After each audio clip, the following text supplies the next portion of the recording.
തിരുവനന്തപുരത്തിനപ്പുറം തമിഴ്നാടിന്റെ ഏരിയ ഉപയോഗിക്കുന്ന മരക്കൈ എന്ന് പറയുന്ന ഒരു നെല്ല് അളക്കുന്ന ഒന്നാണ്.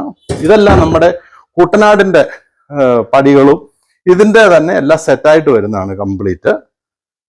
പിന്നെ മലബാറിലേക്ക് പോയി കഴിഞ്ഞാൽ ആ കാണുന്നത് അത് മലബാറിന്റെയാണ്. ഇത് ഏറ്റവും പഴയ ഒരു കോപ്പറിന്റെ ചെമ്പിന്റെ പറയാ, വളരെ റയറാണ്, ഇതാരുടെ കയ്യിലും കണ്ടിട്ടില്ല.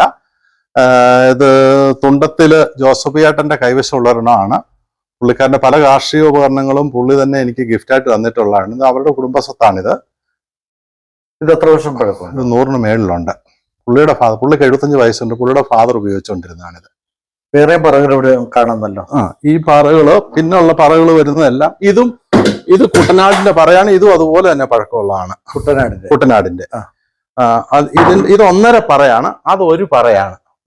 ഇതിന്റെ അളവ് തൂക്കുന്നത് ഇതിനകത്ത് നെല്ലിട്ടതിന് ശേഷം ഇതിന്റെ എല്ലാത്തിനും ഇതുണ്ട്, പക്ഷെ എല്ലാത്തിനും നഷ്ടപ്പെട്ടു പോയി. ഇതിനകത്ത് നെല്ലിട്ടിട്ട് വെച്ച് വടിക്കും. അപ്പാണ് കറക്റ്റ് ഒറ്റ പറ വരുന്നത്. അതെല്ലാത്തിനും ചെയിൻ ഉള്ളതാണ്. ചെയിൻ എല്ലാത്തിന്റെ ഒക്കെ മിസ്സിംഗ് ആയി. ഇത് അതുപോലെ തന്നെ നലമാറിന്റെ ഒരു പടിയാണ്. ഇത് ചെങ്ങഴി അടങ്ങഴി എന്നൊക്കെ പറയുന്നതാണ്. ഇത് അതിന്റെ കൂടെ തന്നെ അതേ അളവ് തന്നെയാണ് ഇതും, പക്ഷെ ഇത് മലബാറിന്റെയാണ്. ഇത് 100 വർഷം, ഇതിലെല്ലാം 100 വർഷത്തിന് മുന്നേ പഴക്കമുള്ളതാണ്. ഇതെല്ലാം 100 വർഷത്തിന് മേൽ പഴക്കമുള്ളതാണ്. അതുപോലെ തന്നെ അതിന്റെ ഭാഗമാണ് ഇത്. ആ ചെങ്ങഴിയുടെ കൂടെ ഉള്ള സെറ്റാണിത്.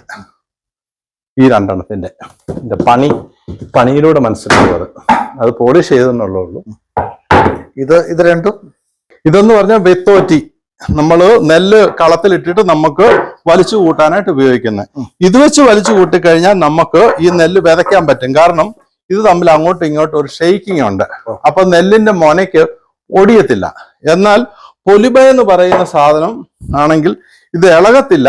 ഇതുകൊണ്ട് വലിച്ചു കൂട്ടിയാൽ പിന്നെ നമുക്കത് കൃഷിക്ക് വേണ്ടി ഉപയോഗിക്കാൻ പറ്റത്തില്ല. ചിലര് പൊലിബയ്ക്കൊന്നും മണ്ടേ അതേ തന്നെ 2 കൂടെ എഴുതുന്നുണ്ട് ചിലവിടത്തെല്ലാം. ഇത് പണ്ട് കാലത്തെ ഒരു 100 വർഷത്തിന് മണ്ടേ പഴക്കമുള്ള കാപ്പിക്കലമാണ്. നമ്മുടെ വീടുകളിലൊക്കെ കാപ്പി കലക്കി ഇട്ട് പറപ്പിൽ പോയിരുന്ന് കാപ്പി ഇട്ടുകൊണ്ടിരുന്നു. ഒത്തിരി പഴയതാണ്. ഇത് ഇടുക്കിയുടെ ആദ്യകാലത്ത് നമ്മൾ വാളി എന്ന് പറയുന്നത് നമ്മുടെ ഏലക്കായൊക്കെ എടുക്കാനായിട്ട് ആദ്യം ഇതായിരുന്നു.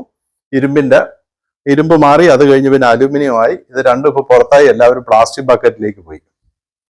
ഇത് മഴു അത് നമുക്കിത് ഊരിയെടുക്കാനാണ്.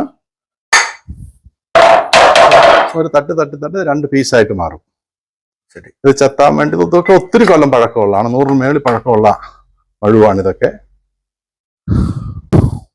നമ്മുടെ ആലപ്പുഴയുടെ ആദ്യകാലം ഇത് 100 വർഷത്തിന് മേൽ പഴക്കമുള്ള ആദ്യകാലത്ത് ആലപ്പുഴ കൊപ്പറ കച്ചവടമൊക്കെ ഉണ്ടായിരുന്ന, കപ്പലൊക്കെ ഉണ്ടായിരുന്ന കാലഘട്ടത്തിൽ കൊപ്പറ ചിരട്ടയ്ക്കകത്ത് വെച്ച് ചെറുതായിട്ട് പൂളാനായിട്ടും ഇളക്കാനായിട്ട് ഉപയോഗിച്ചുകൊണ്ടിരുന്ന 2 ഉപകരണങ്ങളാണ്. അതുപോലെ തന്നെ ആദ്യ കാലത്ത് ഒരാൾ മാത്രം നിന്ന് തടിയുടെ മണ്ടേ കയറി നടത്തിക്കൊണ്ട് അത് കഴിഞ്ഞ് 2 പേരുടെ വന്നു. ഇത് ഒരാൾ മാത്രം മേളിൽ കയറി നടത്തോണ്ടിരുന്നതാണിത്.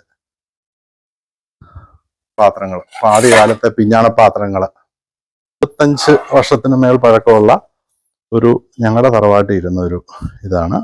മരുന്നടിക്കാൻ ഉപയോഗിച്ചിട്ടുണ്ട്. സ്പെയർ ഡബിൾ ആണ്. 2 ഹോസ് ഇടുന്നതാണ്. ഡബിൾ ആണ് ഇത്, അങ്ങോട്ടും ഇങ്ങോട്ടും.